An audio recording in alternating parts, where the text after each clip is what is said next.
Very good morning to all of you. तो अपने series को आगे बढ़ाते हुए चैप्टर 2 का कुछ पार्ट छूट गए थे and I forget to upload it. मैंने पहले चैप्टर 3 अपलोड कर दिया, sorry for that, but chapter 2 आज ही अपलोड हो जाएंगे।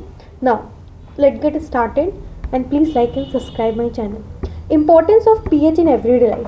क्या इंपॉर्टेंस है पीएच का हमारे हर एक दिन में? हमने पीएच के बारे में पिछले क्लास में पढ़ा था। अब हम लोग देखेंगे कि पीएच का इंपॉर्टेंस क्या है हमारे डे टू डे लाइफ में। मैंने बताया था पीएच एक यूनिवर्सल इंडिकेटर है जो हमें हेल्प करता है एसिड बेसिस की क्या करने में, जानकारी लेने में कि वो सब्सटेंस कितना एसिडिक है कितना बेसिक है, उसके स्ट्रांगनेस एंड वीकनेस को पता करने के लिए। तो पहले प्लांट्स एंड एनिमल्स क्या पीएच सेंसिटिव होते हैं? हमारा body works with in the pH range of इतना and living organism can survive only in narrow range of pH change. When the pH of rainwater is less than 5.6, it is called the acid rain, and when the acid rain flows into the river, it lowers the pH of the river water and the survival of the aquatic life in such river becomes difficult. हुआ क्या कि हमारा जो body का pH होता है human beings का जो बॉडी का pH होता है वो अराउंड 7.0 से लेके 7.8 तक होता है। तो अल्टीमेटली हम लोग इसी पे जिंदा रह सकते हैं, इसके ऊपर इसके नीचे there will be the no chance of the life. और दूसरी चीज़ ये कि जब भी हमारा जैसे रेन वाटर कब होता है या रेनिंग जब होती है तो वो रेन वाटर जो होता है वो जब एसिडिक बन जाता है, मीन्स उसकी पीएच रेंज जब 5.5 से भी कम हो 5.5 या 5.6 से कम हो जाती है तब उसको एसिड रेन का नाम देते हैं। और जब वो एसिड रेन जो एसिडिटी कंटेन करती है, मान लो कि बारिश पड़ रही है और उसकी पीएच 5.6 से कम है, दैट मीन्स उस रेन को हम लोग एसिड रेन बोलते हैं। ऐसे किसी रेन को एसिड रेन नहीं बोलते कि एसिड ऊपर से टपक रहा है। वो एसिड क्यों टपक रहा है? क्योंकि जो पानी टपक रही है उसकी पीएच 5.6 से कम है। और वही पीएच वाली रेन जिसकी 5.6 से कम है वो जब वाटर बॉडीज़ में जाती है, लेक्स में, सी में, ओशंस में, तो वो उस पूरे पानी का भी पीएच कम कर देती है और ये वहाँ के लाइफ एक्वेटिक लाइफ्स को अफेक्ट करता है। ठीक है,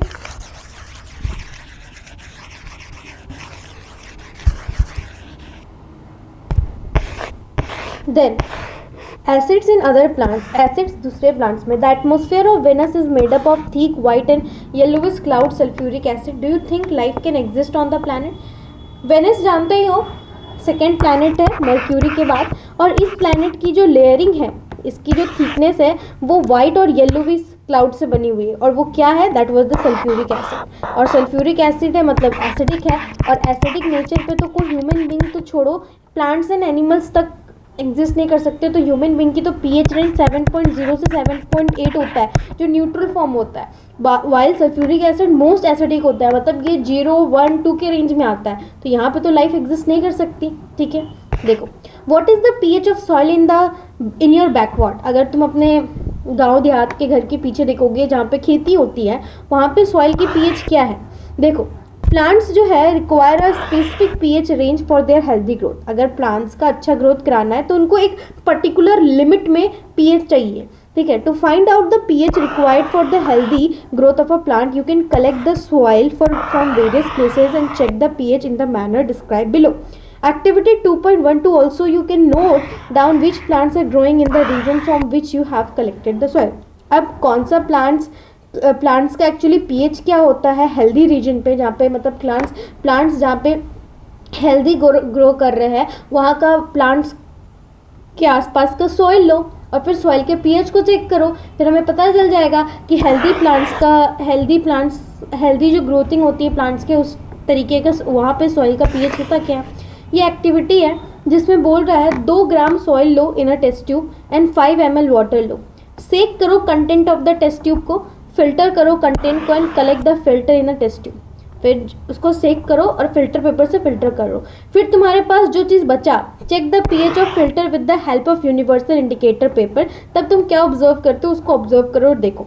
ठीक है, बस इसमें कोई ऑब्जर्वेशन बताया नहीं है, बस इतना ही बताया कि प्लांट्स को भी एक पर्टिकुलर पीएच की ज़रूरत होती है हेल्दी ग्रोथ के लिए। अब वो हेल्दी ग्रोथ क्या है वो तुम खुद पता कर लो। देखो ये चीज़ इतना तो नॉर्मल जानते हो, न्यूट्रल होगा प्लांट का पीएच जब वो 7.8 से 7.0 तक होगा और ये बेस्ट होता है। क्योंकि इससे कम होगा तो एसिडिक सॉइल बन जाएगा और इससे ज़्यादा होगा तो बेसिक सॉइल बन जाएगा। और एसिडिक सॉइल भी अफेक्ट करता है और बेसिक सॉइल भी अफेक्ट करता है, क्योंकि ज़्यादा बेसिसिटी हो जाएगी तो नमक ऊपर तैरने लगेगी और ज़्यादा एसिडिटी हो जाएगी तो क्या होगा, प्लांट्स की ग्रोथ में इफेक्ट आएगा, उसको कीड़े जैसे तो वो अजीब टाइप्स के प्लांट्स की हेल्दी ग्रोथ नहीं होगी। इसीलिए प्लांट्स की भी आई थॉट एक बार चेक कर लेना कि इसकी भी रेंज जितनी ह्यूमन बॉडीज़ की होती है उतनी होती है, 7.0 से 7.8।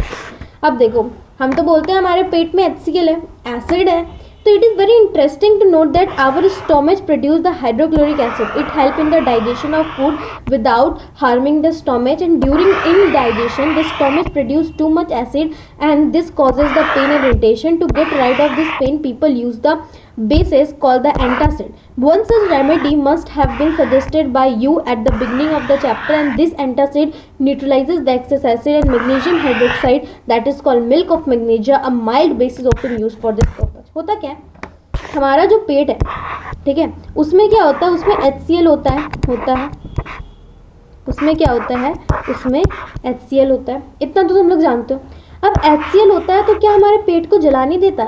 ये चीज़ का आंसर मैं तुम्हें बायो के चैप्टर्स में पढ़ाऊंगी, ये तुम्हारे बुक में है।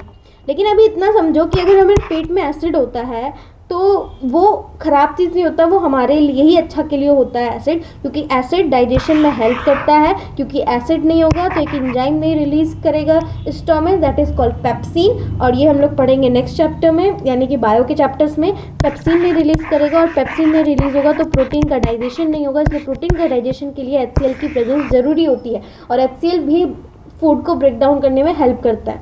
दूसरा थिंग इज दैट जब मान लो कोई भी इंसान व्रत रखता है, बहुत टाइम से नहीं खाता है, तो उनके पेट में ना खाना नहीं जाने के कारण HCl की मात्रा बढ़ते जाती है और पेट में जलन, इरिटेशन टाइप होने लगता है। तो उसको क्योर करने के लिए हम क्या देते हैं, उनको इनो देते हैं या एंटासिड्स देते हैं। तो ये क्या हो गया, बेस। इसीलिए अंदर एसिड ज़्यादा होने के कारण हम लोग बेस उसमें पिलाते हैं कि एसिड जो है बेस के साथ मिलकर न्यूट्रलाइज हो जाए, क्या हो जाए, न्यूट्रलाइज हो जाए।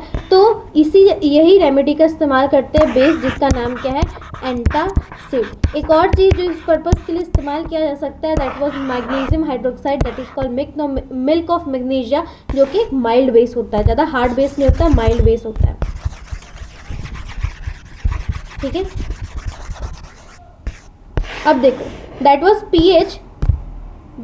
pH change as the tooth decay. हमारे दांतों में कीड़े क्यों लगते हैं? देखो, tooth decay starts when the pH of the mouth is lower than 5.5। जब माउथ का pH 5.5 से कम हो जाता है, मतलब एसिडिक हो जाता है, तब हमारे टूथ में कीड़े लगते हैं। Tooth enamel made up of calcium hydroxyapatite, a crystalline form of calcium phosphate, is the hardest substance in the body, and it does not dissolve in water but is eroded when the pH in the mouth is below 5.5, and bacteria present in the mouth produce acid by degradation of sugar and food particle and remaining in the mouth after eating. The best way to prevent this, clean to mouth after eating food using toothpaste, which are generally basic for cleaning, and the teeth can neutralize the excess acid and prevent the tooth decay. होता क्या है, देखो, हमारे body में actually body बोलते हो, सबसे hardest जो इनेमल होता है, सबसे हार्डेस्ट जो सब्सटेंस होता है वो इनेमल होता है, बहुत तगड़ा। लेकिन उसको भी वो भी कैसे कीड़े खा लेते हैं, क्योंकि जब हमारे माउथ का pH 5.5 से कम हो जाए तो वो एसिडिक हो जाएगा, इसलिए उसमें कीड़े लग के कीड़े उसको खा जाते हैं। तो it does not dissolve in the water, क्योंकि वो वाटर में डिज़ोल्व नहीं होता, क्योंकि इतना हार्डेस्ट होता है। तो जब तुम खाना खा के बिना मुंह धोए या कुल्ला किए जब तुम रहने देते हो, तो वो खाना तुम्हारे जो इनेमल है उसके जो स्ट्रेंथ है उसको डिस्ट्रॉय करता है, उसकी pH 5.5 से कम हो जाती है, जिसके कारण वो धीरे धीरे इनेमल को खाता है और हमारी इनेमल क्या हो जाती है, डिस्ट्रॉय हो जाती है, और मतलब सड़ जाते हैं दांत। और दूसरी इंपॉर्टेंट चीज़ जो इससे बचने का बेस्ट है कि बेसिक चीज़ इस्तेमाल करो, भाई टूथपेस्ट इस्तेमाल करो। Self defence of animal plant, कभी कभी हनी भी तुमको काटी होगी, जलन हुई होगी, क्यों होती है, क्योंकि हनी बी के जो डंक होता है उसमें मिथानाइक एसिड होता है, और एसिड है तो उससे जलन हो रही है तुम्हारे बॉडी को, इसलिए तो उससे क्योर करने के लिए हम लोग उसमें क्या देते हैं, किसी लोहा को रगड़ते हैं, उस bee stinging leaves on an acid which cause the pain irritation and use of a mild base like baking soda of the stung area give relief and stinging hair और the nettle leave inject the methanoic acid causing burning pain. Bee की stinging leaves हो जाए या फिर nettle leaves या stinging hair हो जाए, इन दोनों में क्या होता है, इनके डंक में और इनके लीव्स के अपर पोर्शंस पे मिथेनॉइक एसिड होता है, और एसिड है तो वो हमारे बॉडी में लगेगा तो पेन करेगा, तो उससे क्योर करने के लिए उसमें हम लोग बेस लगाते हैं, that is called baking soda. ठीक है, अब the next important thing is that salts के बारे में पढ़ते हैं। सॉल्ट्स के बारे में पढ़े तो in the previous section you have seen the formation of salt during various reaction. तुमने देखा एसिड बेस मिलते हैं तो सॉल्ट बनाते हैं, एसिड मेटल मिलते हैं तो सॉल्ट बनाते हैं, मेटल ऑक्साइड और एसिड मिलते हैं तो सॉल्ट बनाते हैं, तो बहुत रिएक्शन पे देखा। तो आ जाओ फैमिली ऑफ सॉल्ट्स में। देखो, अगर क्लोरीन एक कंपाउंड्स में अगर मान लो 2 या 3 कंपाउंड्स हैं उसमें क्लोरीन जुड़े हुए हैं, ठीक है, तो that are called same family salt. ठीक है, जैसे सोडियम क्लोराइड हो गया, मैग्नीशियम क्लोराइड हो गया, कैल्शियम क्लोराइड हो गया, ये सारे एक फैमिली के हो गए। पोटाशियम नाइट्रेट हो गया, या इसी तरह नाइट्रेट जिनमें आएगा वो सेम फैमिली के होंगे। इसी तरह these are called the family of the salts. अब सॉल्ट जो होते हैं स्ट्रॉन्ग एसिड के and strong base are neutral with pH value 7। देखो, सॉल्ट्स जो होते हैं स्ट्रॉन्ग एसिड्स के एंड स्ट्रॉन्ग बेस के, वो न्यूट्रल होते हैं किस तरह, pH ऑफ 7 के साथ। सॉल्ट क्या होते हैं, एक्चुअली न्यूट्रल होते हैं। ठीक है, इनकी pH 7 होती है तो ये न्यूट्रल होते हैं। ऑन द अनदर हैंड जब salt strong acid and weak base के रिएक्शन से बने तो एसिड का प्रभाव ज़्यादा है, तो जो उस टाइम जो pH होगा सॉल्ट का वो लेस देन 7 होगा, मीन्स वो एसिडिक सॉल्ट होगा। लेकिन अगर एसिड और बेस के रिएक्शन में बेस स्ट्रॉन्ग है एंड एसिड कम है तो जो सॉल्ट बनेगा वो क्या बनेगा, बेसिक सॉल्ट बनेगा जिसकी pH मोर देन 7 है। ठीक है, chemical from the common salt.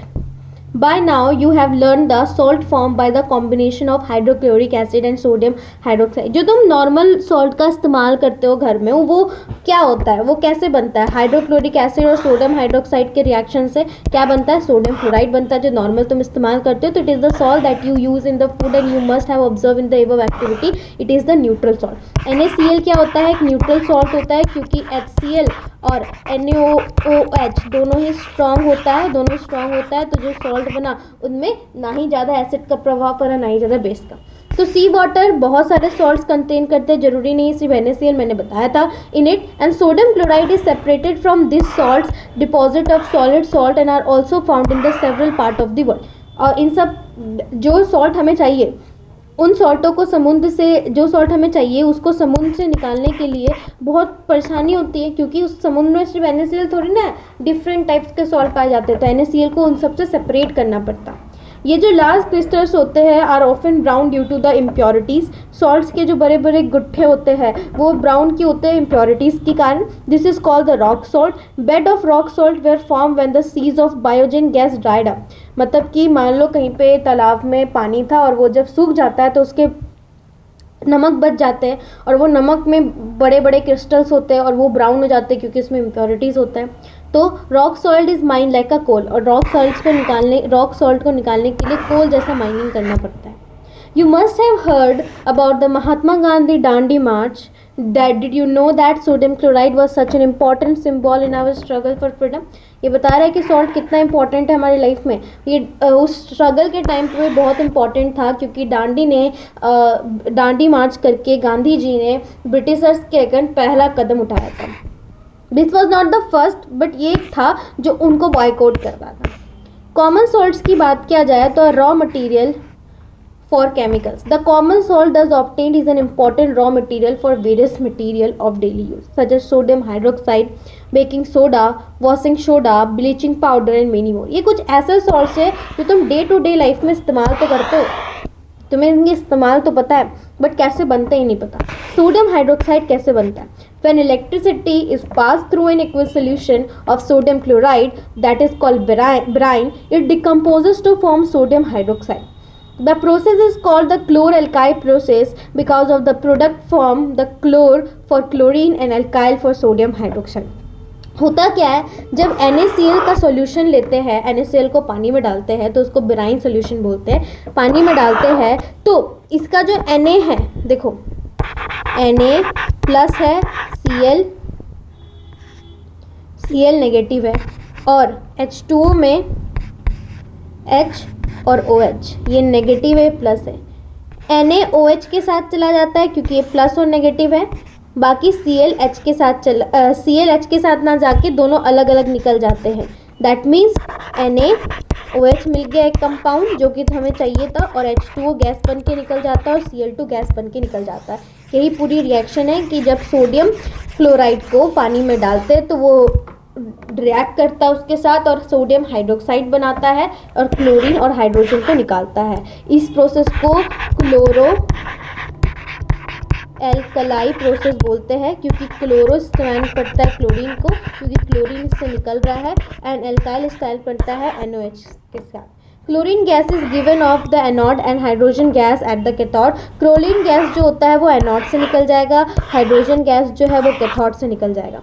Sodium hydroxide solution is form near the cathode के पास ही NOH बनेगा and the 3 product produce in this process are useful. अब क्या यूजफुल होता है यहाँ देखिए। इस पूरे के पूरे टैंक में कौन सा सोल्यूशन भरा हुआ है? That was brine solution. Brine solution भरा हुआ है, दैट वाज NaCl का सोल्यूशन। NaCl का सोल्यूशन में ये हो गया एनोड, ये हो गया कैथोड। मैंने बताया कैथोड में क्या निकलेगा, एनोड में तो क्लोरीन निकलेगा। देखो क्लोरीन यहाँ जा रहा है तो इधर तो क्लोरीन निकलेगा, वाइल NaH इधर जा रहा है OH नेगेटिव के साथ, तो इधर क्या डिपॉजिट होगा? That was sodium hydroxide. और साथ ही साथ इधर से H2 निकलेगा, इधर से क्लोरीन निकलेगा। H2 का इस्तेमाल तुम फ्यूल, एमोनिया और मार्गेराइन में कर सकते हो फर्टिलाइजर्स के लिए।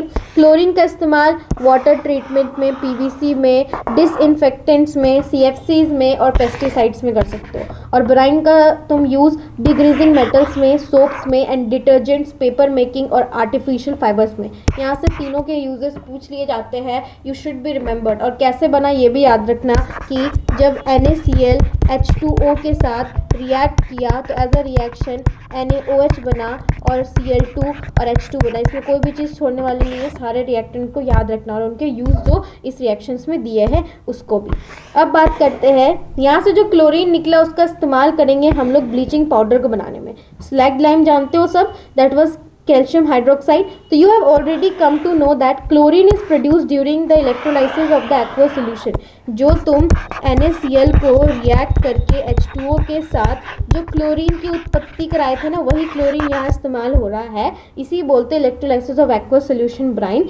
Thus chlorine is used for the manufacturing of bleaching powder. Bleaching powder is produced by the action of chlorine on a dry slagged lime. Bleaching powder is represented by the CaOCl2 and CaCl2 plus H2। तो क्या होता है इसमें, जब slag lime को तुम react कराते हो उससे, जब क्लोरीन निकल रहा था उससे, तब क्या बनता है तुम्हारा CaOCl2 के साथ क्या CaCl2 प्लस H2O निकलता है। But you have to be focused on the main और जो प्रोडक्ट तुमको चाहिए वो। तो स्लैग लाइम को क्लोरीन के साथ रिएक्ट करोगे तो ये मिलेगा, बाकी दो नहीं भी याद रखोगे कंपाउंड जो फॉर्म हुआ वो भी चलेगा, बाकी याद कर लोगे तो बेटर। ठीक है, आज जो दूसरे कंपाउंड, अच्छा इसका यूज़ पढ़ लेते हैं। इसको इस्तेमाल करते हैं for bleaching cotton and liking in the textile industries. ठीक है, कॉटन को ब्लीच करने में और टेक्सटाइल इंडस्ट्रीज में इस्तेमाल करते हैं। For bleaching the wood pulp in paper factories and for bleaching washed clothes in the laundry. Laundry में वॉश कपड़े धोने में काम कराते हैं इसका। वुड पल्प में, पेपर फैक्ट्रीज में, वुड पल्प को ब्लीच करने में पेपर फैक्ट्रीज में इस्तेमाल करते हैं। लाइनेन में इन द टेक्सटाइल इंडस्ट्रीज और कॉटन को ब्लीच करने में। एन ऑक्सीडाइजिंग एजेंट की तरह भी काम करता है बहुत सारे केमिकल इंडस्ट्रीज़ में और ड्रिंकिंग वाटर को जर्म्स फ्री बनाने के लिए भी इस्तेमाल करते हैं। बेकिंग सोडा की बात किया जाए तो बेकिंग सोडा एक्चुअली यूज़ होता है किचन में। ठीक है, देखे ही होंगे खाना में खाने वाला सोडा होता है, वो सोडा जनरली हम लोग पकौड़े में या फिर पकौड़ा में या फिर बोलते केक वेक में डालते हैं फूलने के लिए ये भी डालते हैं और बेकिंग पाउडर भी डालते हैं। लेकिन सुनो, बेकिंग सोडा को हम लोग कॉमनली यूज़ करते हैं किचन में टेस्टी क्रिस्पी पकौड़ास बनाने के लिए और it is added for the faster cooking, जल्दी कुक हो जाए और फुली हो जाए उसको करने के लिए। The chemical name of the compound is sodium hydrogen carbonate and it is produce using the sodium chloride is one of the raw material. इसमें भी सोडियम क्लोराइड का इस्तेमाल होता है। इसमें भी बेराइन सॉल्यूशन लो, NaCl को H2O के साथ रिएक्ट करो, लेकिन कुछ और प्रेजेंस भी चाहिए, CO2 और NH3 यानी कि अमोनियम कार्बन डाइऑक्साइड की भी प्रेजेंस चाहिए। उसके बाद NaHCO3 बन जाएगा, that was sodium hydrogen carbonate, जो कि हमारा मेन प्रोडक्ट था, दैट वाज बेकिंग सोडा। इसके पास as a by product that was ammonium chloride भी निकलता है। क्या था रिएक्शन? NaCl H2O CO2 और NH3 को रिएक्ट कराओ तो क्या मिलता है? तुम्हारे पास बेकिंग सोडा, NaCO3 और साथ ही साथ बाई प्रोडक्ट NH4Cl मिलता है। क्या तुमने देखा सोडियम हाइड्रोजन कार्बोनेट का pH? Can you correlate why it can be use to neutralize an acid? इसका इस्तेमाल करते हैं हम लोग एसिड को न्यूट्रलाइज करने में, क्योंकि एक बेस है ये एक mild non corrosive basic salt होता है and take place when it is heated during the cooking. इसको जब भी ये कुकिंग के दौरान हीट, जैसे कि कोई भी चीज़ में तुम इसको मिलाते हो और फिर उसको छानते हो या तेल में डिप करते हो, तो इससे क्या निकलता है? सोडियम कार्बोनेट निकलता है और CO2 निकलता है, और यही CO2 रिस्पॉन्सिबल होता है उसको फ्लफीनेस बनाने में। तो sodium hydrogen carbonate has got various uses in the household. क्या यूज़ होता है बेकिंग सोडा का? बेकिंग पाउडर बनाने में इस्तेमाल किया जाता है, और which is a mixture of baking soda and a mild edible acid such as the tartaric acid.